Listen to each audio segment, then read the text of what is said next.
Mudah-mudahan senantiasa mendapatkan perlindungan dari Allah Subhanahu wa taala. Wabil khusus yang kami muliakan kepada sahibul bait, sahibul hajah, Al Ustaz Mujib sekeluarga, mudah-mudahan senantiasa dilindungi oleh Allah Subhanahu wa taala, mendapatkan berkat dan syafaat baginda Rasulullah Muhammad sallallahu alaihi wasallam. Para hadirin yang dirahmati oleh Allah, alhamdulillah di kesempatan ini kita bisa melanjutkan rutinitas kita, pengajian kita, membaca kitab kajian kitab Nasrul Ibad yang alhamdulillah pada kesempatan hari ini sudah masuk kepada bab yang ke-6, halaman 42, bab yang ke-6, makalah yang kedua, yang insya Allah beberapa halaman lagi kitab ini sudah khatam insya Allah. Wal maqalatus tsaniyatu, dan adapun makalah yang kedua, qala Nabi sallallahu alaihi wasallam, ialah bersabda siapa Nabi Muhammad sallallahu alaihi wasallam. Beliau bersabda, sittatun 6 minan nasi, dari manusia, la'antuhum, yang melaknat siapa aku, hum, kepada mereka manusia. Ada 6 manusia yang dilaknat oleh Rasulullah sallallahu alaihi wasallam. Wala'anahumullahu ta'ala, wala'anahum, dan melaknathum kepada mereka manusia, Allah ta'ala, siapa Allah ta'ala. Tidak hanya Rasulullah yang melaknat, Allah subhanahu wa ta'ala juga melaknat manusia itu. 6 kelompok, 6 golongan manusia itu. Hadza du'aun minhu, ay hadza du'aun, adapun ini adalah permohonan doa minhu, dari Nabi Muhammad sallallahu alaihi wasallam. Wa kullu nabiyyin, dan melaknat hum kepada mereka, kullu nabiyyin, siapa setiap para nabi, mujabid da'awati, yang diijabah doa-doanya oleh Allah Ta'ala. Jadi 6 golongan ini mudah-mudahan tidak tertimpa kepada kita, tidak tertimpa di majelis kita, tidak tertimpa di dalam diri kita. Mudah-mudahan yang 6 ini dijauhkan dari kita semua, amin ya rabbal alamin. Kenapa demikian? Karena berat sanksinya dari Allah, dari Rasulullah. Katanya Kanjeng Nabi, 6 golongan ini dilaknat oleh Rasulullah, dilaknat oleh Allah, juga dilaknat oleh seluruh para nabi yang doa-doanya itu mujabid da'awat, doanya selantiasa diijabah oleh Allah Subhanahu wa taala. Wa fil Jami'is Shaghir, dan ialah di dalam kitab Al-Jami'is Shaghir, mujabun bihadfil mudhafi ilaihi. Adapun lafaz mujabun, mujabid da'awat itu bihadfil mudhafi ilaihi, ialah dengan membuang mudhafin ilaih. Di dalam kitab Jami'is Shaghir bacaannya begini, wala'anahum kullu nabiyyin mujabid. Tidak ada da'awatnya, kullu nabiyyin mujabid. Artinya minallahi ta'ala wa minal khalqi, artinya melaknat kepada semua manusia, minallahi ta'ala, dari Allah Ta'ala, wa minal khalqi, dan dari seluruh makhluk. Jika golongan yang 6 ini ada di dalam diri kita, maka kita akan dilaknat oleh Allah Subhanahu wa taala, dilaknat oleh Rasulullah, dilaknat oleh seluruh para nabi, bahkan seluruh makhluk yang ada di dalam muka bumi ini juga ikut melaknat kita. Waruwiya, dan diriwayatkan biya'in tahtiyatin badalil mim. Waruwiya, dan diriwayatkan apa lafaz kullu nabiyyin biya'in tahtiyatin, menggunakan iya yang bertitik di bawahnya. Berarti kullu nabiyyin mujabin. Jadi kalau menggunakan iya bukan mujabin, badalil mimi, gantinya mim, berarti menggunakan iya, mujabin diganti iya, yujabu, kullu nabiyyin yujabu. Dan melaknat kepada semua manusia, siapa seluruh para nabi, yujabu, yang diijabah apa doa-doanya. Wal jumlatu, dan adapun jumlahnya, minal mubtada'i wal khabari, dari mubtada dan khabar, halun min fa'ili la'antuhum, ialah hal min fa'ili la'antuhum, dari fa'ilnya lafaz la'antuhum. Jadi bacaannya begini, sittatun minan nasi la'antuhum, 6 golongan, 6 kelompok minan nasi, dari manusia, la'antuhum, yang melaknat siapa aku, kata Nabi, hum, kepada mereka, wa la'anahumullah, wala'anahumullah, hale. Nah, sementara itu menjadi halnya, sementara melaknathum kepada mereka, hale melaknathum kepada mereka, Allahu, siapa Allah Ta'ala. Yang pertama siapa katanya? Az-zaidu fi kitabillahi ta'ala. Yang pertama az-zaidu, orang yang menambah fi kitabillahi ta'ala, di dalam kitabnya Allah Subhanahu wa ta'ala. Al-Qur'an itu bein mainan. Hati-hati ternyata. Al-Qur'an itu bein mainan. Menafsirkan Al-Qur'an serampangan. Khawatirnya masuk kepada kelompok yang 6 ini. Dan ada orang yang menafsirkan Al-Quran itu misalnya agar supaya orang mau tertawa, agar supaya orang mau mengikuti gayanya, agar supaya memang kelompok-kelompok lain tertarik dengan dirinya, tapi menggunakan ayat Al-Quran yang tidak sesuai. Ayo kita masuk partai-partai tertentu misalnya. Kata Allah dalam Al-Quran mengatakan wa kullu man 'alaiha fan. Semua orang masuk partai PAN. Jadi ini pelencengan yang sangat jauh yang seperti ini. Ini az-zaidu fi kitabillah. Ada yang memang bukan apa namanya ya, bukan keahliannya di dalam Al-Qur'an menafsirkan Al-Qur'an, ini parah juga. Man fassarul Qur'ana bi ra'yihi. Dia mentafsirkan Qur'an dengan akalnya. Falyatabawwa maq'adahu minan nar. Maka siap-siap kata Kanjeng Nabi punya kaplengan di neraka. Ada orang yang mengatakan kan dulu begini. Dia pernah menafsirkan Al-Qur'an. Dia bilang wa minan nasi wad dawabi wal an'ami mukhtalifun alwanuhu kadzalik. Innama yakhshallaha min ibadihil ulama. Dia maknanya begini, di antara semua manusia dan hewan-hewan yang melata dan juga hewan-hewan ternak, semua itu berbeda-beda macamnya, berbeda-beda warnanya. Innama yakhshallaha min ibadihil ulama. Hanya saja yang takut kepada Allah dialah ulama. Berarti ular takut kepada Allah, berarti ulama. Dia bilang begitu. Ada hewan yang takut kepada Allah, berarti hewan tadi adalah ulama. Ya, sampai surbani mun dia. Nah itu salah, itu tidak begitu tafsirannya. Penafsirannya tidak begitu. Yang pertama adalah lafaz wa minan nasi wad dawabi wal an'ami mukhtalifun alwanuhu kadzalik ila akhiril ayat itu. Nah penafsirannya enggak seperti itu. Kenapa? Karena lafaz innama yakhshallaha min ibadihul ulama. Ini lafaz innama satu adatu hasrin. Adatu hasrin itu menggunakan qasr. Hanya innama yakhshallaha, hanya kepada Allah yang ditakuti, hanya takut kepada Allah Subhanahu wa ta'ala min ibadihi, nyatanya dari hambanya Allah, al ulama'u, siapa ulama. Nah ini menggunakan istinaf. Jadi dari lafaz wa minan nasi wad dawabi wal an'ami mukhtalifun alwanuhu kadzalik. Nah ini titik sampai sini. Ini titik. Semua perbedaan antara manusia, berbeda-bedanya manusia, ada yang hitam, ada yang putih, ada yang tinggi, ada yang pendek, ada yang mancung. Begitu juga dengan hewan-hewan, begitu juga dengan alam semesta, yang semuanya tercipta berdasarkan kudrat dan iradatnya Allah Subhanahu wa ta'ala. Kan begitu. Kadzalik maksudnya seperti itu.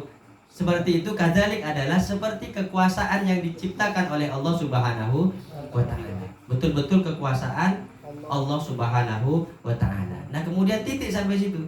Maka ketika titik dimulai dengan innama yakhshallaha min ibadihil ulama. Dan kategori ulama yang pasti ya orang yang satu harus manusia.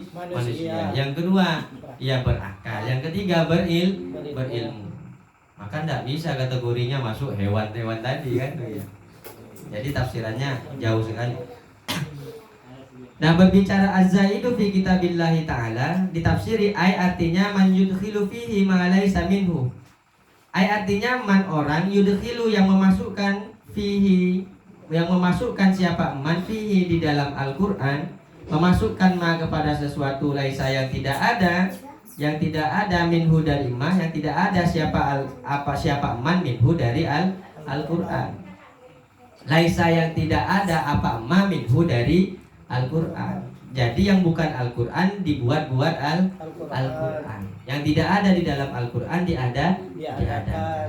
Atau yang memang bukan Al-Quran dibilang Al-Quran. Ini hati-hati kalau kaitannya dengan Al-Quran, hati-hati. Khawatir masuk kepada kelompok yang dilaknat oleh Rasulullah, dilaknat oleh Allah dan seluruh nabi serta makhluk yang ada di dalam muka bumi ini. Wa yu'awiluhu bima la yasihu. Wa yu'awiluhu, dan mentakwil siapa man bima dengan sesuatu la yasihu yang tidak benar. Apa? Mentakwil Al-Quran dengan sesuatu yang tidak benar. Ini yang pertama. Yang kedua, wal mukadzibu bi qadarillahi ta'ala. Wal mukadzibu, dan orang yang ingkar, orang yang mendustakan bi qadarillahi ta'ala dengan takdir Allah Subhanahu wa ta'ala. Tidak percaya takdir. Tak percaya kepada takdir. Kullun yajri ala qadrillahi ta'ala. Semua yang ada di alam semesta ini berjalan, berlaku sesuai dengan takdirnya Allah Subhanahu wa ta'ala.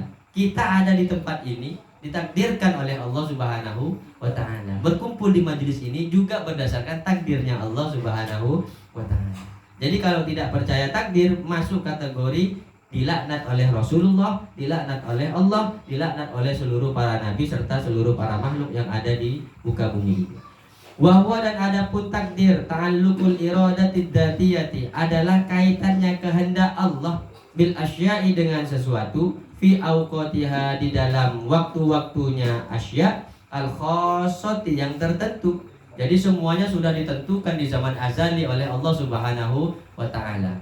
Misalnya Ustadz Mahiri memang ditakdirkan oleh Allah di azali namanya Mahiri. Rezekinya sekian, anaknya sekian, istrinya sekian. Ya tidak pernah akan nambah kalau memang takdirnya satu.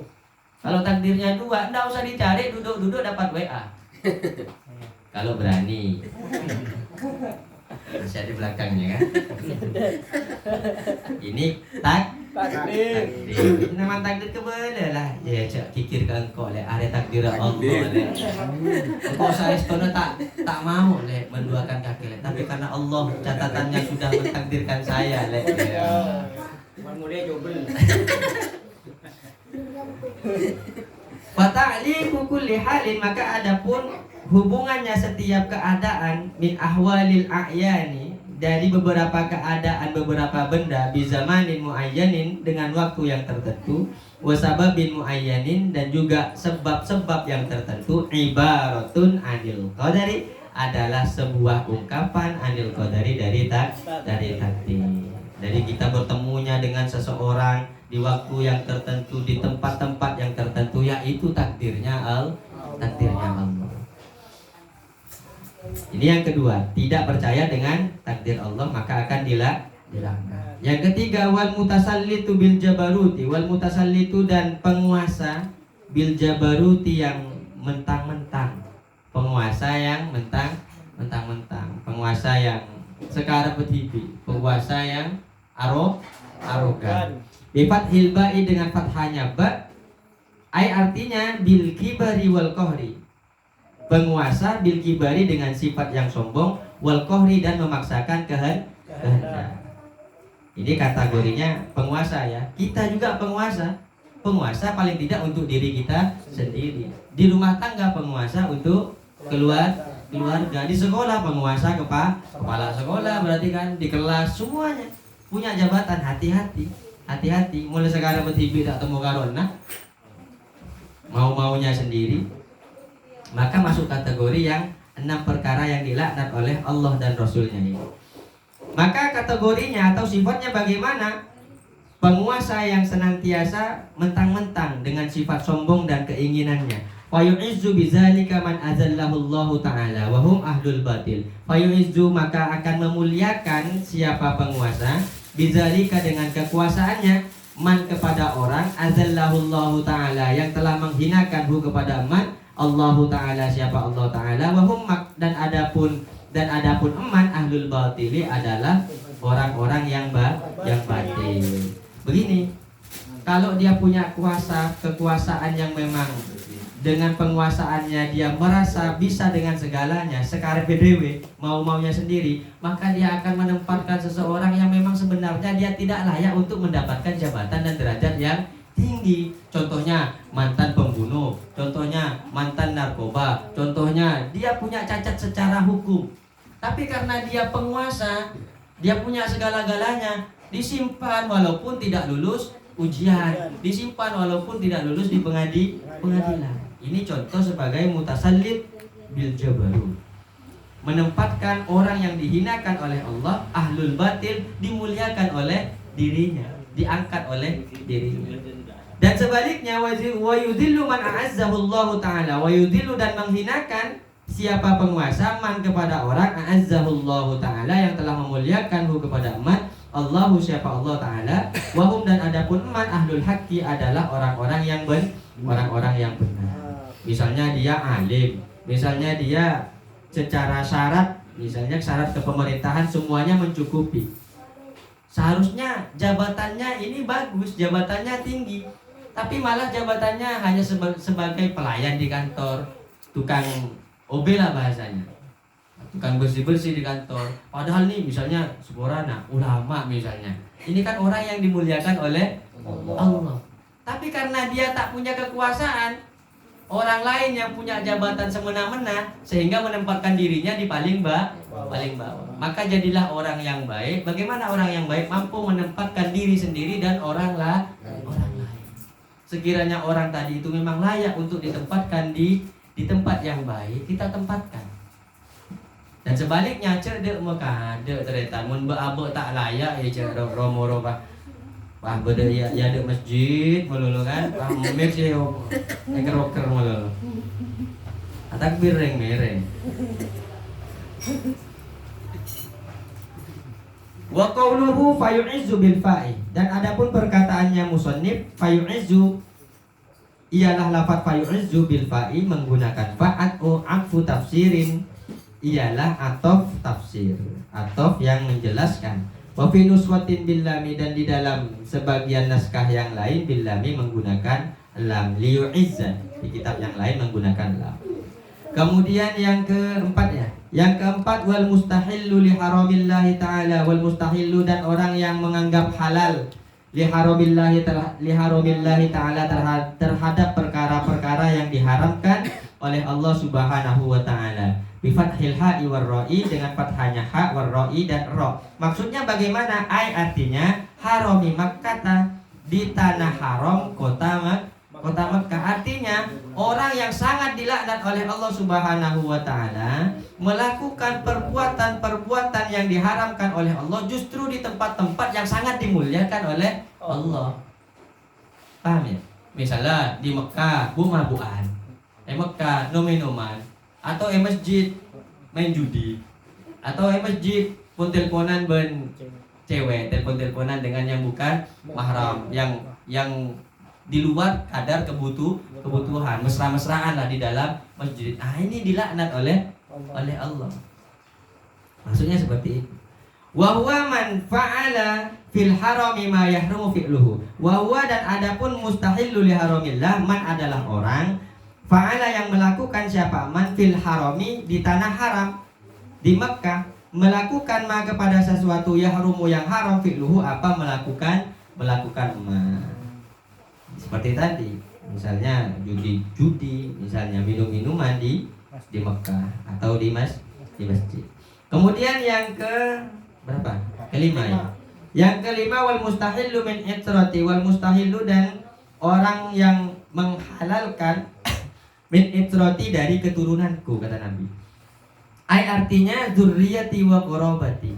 Dzurriyyati keturunanku, wa qarabati dan kerabat-kerabatku. Menghalalkan apa? Ma kepada sesuatu haramallahu ta'ala, yang telah mengharamkan Allahu siapa? Allah Subhanahu wa ta'ala. Bagaimana? Misalnya kita melakukan sesuatu yang diharamkan oleh Allah Subhanahu wa ta'ala, tapi yang kita ajak adalah dzurriyyahnya Rasulullah. Sehingga ketika yang kita ajak dzurriyyahnya Rasul, maka yang dihina habis-habisan itu siapa?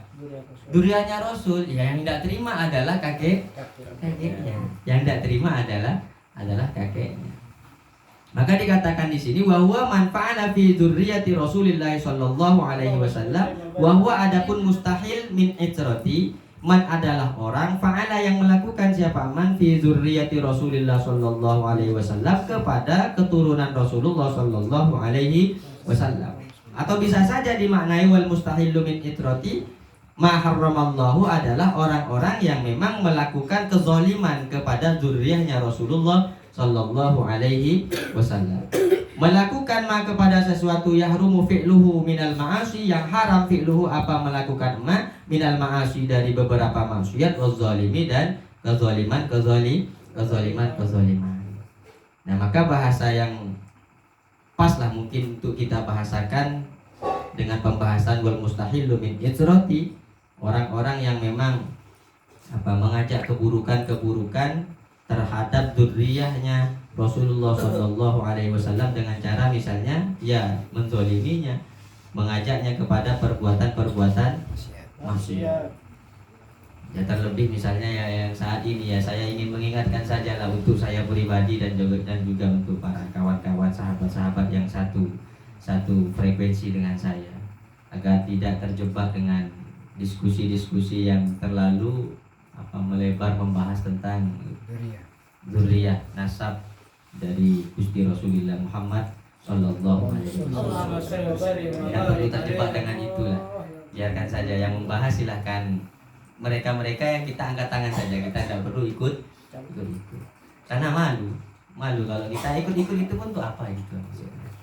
Karena kalau kita melihat dari guru-guru kita misalnya dari Sukorejo Ki Asaim begitu cintanya dengan para habaib, begitu cintanya dengan dzurriyyahnya Rasulullah Muhammad Sallallahu Alaihi Wasallam. Ki Afif juga begitu sampai buat status. Apa katanya Ki Afif? Engkau mungkin melihat saya begitu sangat awam fi qadiyatin nasabi, untuk menyimpulkan tentang nasab. Dan saya tidak pernah menyelam membahas tentang persoalan nasab, apakah nasabnya Ba'alawi tadi terputus ataupun tidak. Saya tidak pernah menanyakan dalil yang menetapkan ataupun yang meniadakan.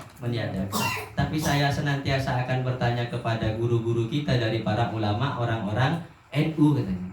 Dan saya akan mengikutinya. Artinya apa? Ya orang-orang NU yang senantiasa tetap menjaga dan mencintai dzurriyyah Rasulullah Muhammad Sallallahu Alaihi Wasallam. Yang katanya Burdah itu, Ahlu baitil Mustafa tuhuri hum amanul ardi fadzakiri syubbihu bil anjumiz zuhuri mislama qad jaa fis sunani ya Rasulullah salamun alaik ya rafi'a syari wad daraji Atfataya jiratal alami ya uhailal judi wal karami. Ahlu baitil Mustafa tuhuri, keluarga kanjeng Nabi, ya keluarga yang suci. Hum amanul ardi fadzakiri, mereka lah semua penjaga muka bumi ini. Yang jaga mereka. Syubbihu bil anjumiz zuhuri, mereka diumpamakan seperti bintang-bintang yang sangat terang benderang. Mislama qad jaa fis sunani, perumpamaan itu sudah dijelaskan oleh Rasulullah Shallallahu Alaihi Wasallam fis sunani, di dalam hadis. Artinya mereka sebagai amanul ardi, penjaga bumi, pakunya bumi, itu bukan omongannya orang-orang biasa, tapi yang berbicara adalah Rasulullah Shallallahu Alaihi Wasallam. Jadi untuk kita yang keilmuan kita juga tidak begitu paham tentang nasabnya, sudahlah ikut guru-guru kita. Insya Allah akan selamat. Wattariku lisunnati, dan yang terakhir orang yang dilaknat oleh Allah dan Rasulnya serta seluruh para nabi dan orang-orang makhluk yang diciptakan oleh Allah yang ada di muka bumi. Wattariku lisunnati, dan orang yang meninggalkan lisunnati terhadap sunnahku. Kayak apa orang yang meninggalkan sunnah Rasulullah? Bil a'radi anha, bil a'radi dengan berpaling anha dari sunnah, tak mau kepada sunnah, tapi ada catatannya, istighfafan, karena menghina, istighfafan karena mengentengkan. Misalnya ntar ke masjid, sholat tahiyatul masjid, sampean kalau ndak mau melakukan silakan, ndak masalah, karena ini sunnah. Tapi kalau sampean mengentengkan, aduh jagun karo sholat sunnah re, aduh jagun atrawi re, aduh jagun maca Quran re, jagunnya ini yang dilaknat oleh Allah, oleh Rasulullah, oleh seluruh para nabi dan seluruh makhluk yang ada di muka bumi ini. Artinya jangan sampai mengentengkan, merendahkan. Nah, 6 kelompok ini katanya Kanjeng Nabi, fa innallaha ta'ala la yanzuru ilaihim yaumal qiyamati nazrar rahmah. Maka sesungguhnya Allah Ta'ala la yanzuru, ialah tidak melihat, ilaihim, siapa Allah? Ilaihim, kepada mereka, yaumal qiyamati, di hari kiamat, nazrar rahmati, dengan pandangan rahmat. Tidak ada yang lain ketika di hari kiamat yang kita harapkan di hadapan Allah, hanya kasih sayangnya Allah, hanya pandangan rahmatnya Allah. Ya Allah, pandanglah saya, ya Allah, undurni birrahmah, pandanglah saya dengan pandangan rahmat. Ternyata kita masuk ke dalam golongan yang 6. Ya gimana caranya kita mau dapat pandangan rahmatnya Allah? Maka untuk kita mudah-mudahan dijauhkan oleh Allah Subhanahu wa taala dari 6 kelompok yang disebutkan oleh Rasulullah Shallallahu alaihi wasallam sebagai orang-orang yang dilaknat oleh Nabi, yang dilaknat oleh Allah, yang dilaknat oleh seluruh para makhluk dan para nabi. Rawal hadal hadisa At-Tirmidzi, meriwayatkan hadal hadisa, kepada hadis ini At-Tirmidzi, siapa Imam At-Tirmidzi, wal Hakim, dan Imam Al-Hakim, an Aisyah, dari Sayyidah Aisyah. Wal Hakim, dan adapun Imam Al-Hakim, an Aliin, ialah dari Sayyidina Ali karramallahu wajhahu. Wal maqalatu salisatu wallahu a'lam bissawab. Al-Fatihah.